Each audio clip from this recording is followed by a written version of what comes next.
Leave டைமில் நாங்கள் எல்லோரும் எங்கள் பாட்டி வீட்டுக்கு போயிடுவோம். எங்கள் தாத்தா விடிகாலையிலே போயிட்டு ஆட்டுக்கறி வாங்கின்னு வந்து கொடுத்துடுவார். அந்த விறகு அடுப்பில், அதுவும் அந்த மண் சட்டியில் எங்கள் பாட்டி அந்த மட்டனை நல்லா க்ளீன் பண்ணிவிட்டு மஞ்சள் பொடி தண்ணி கொஞ்சமாக விட்டு வேக விடுவாங்க. அது நல்லா பூ மாதிரி வெந்துடும்.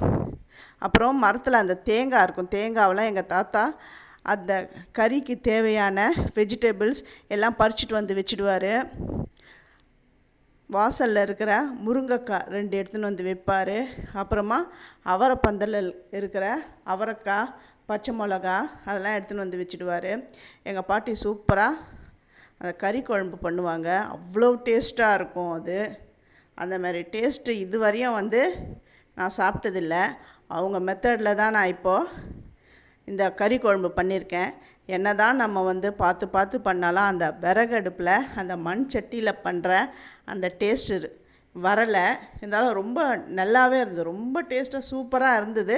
இருந்தாலும் அந்த விறகு அடுப்புக்கும் மண் சட்டிக்கும் இருக்கிற அந்த டேஸ்ட்டு இதில் இல்லை.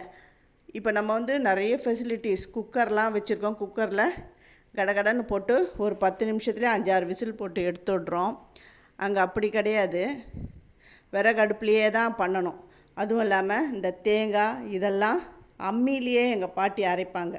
அம்மிலேயே அரைச்சி பண்ணுவாங்க. என்ன தான் நம்ம மிக்ஸி ஜாரில் அரைச்சாலும் அம்மியில் அரைச்சி பண்ணுற டேஸ்ட்டு அவ்வளோ நல்லாயிருக்கும்.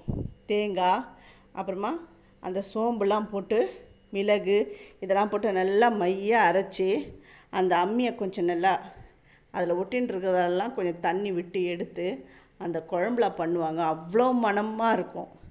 அந்த வாசனை அவ்வளோ, அதாவது 2-3 வீட்டுக்கே அப்படியே தூக்கிடும் அந்த மனம்.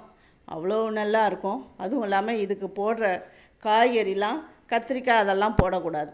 அந்த செலக்டிவ் வெஜிடபிள்ஸ் இருக்குது பாருங்கள், அது போட்டு தான் பண்ணணும். அப்போ தான் இன்னும் நல்லா இருக்கும்.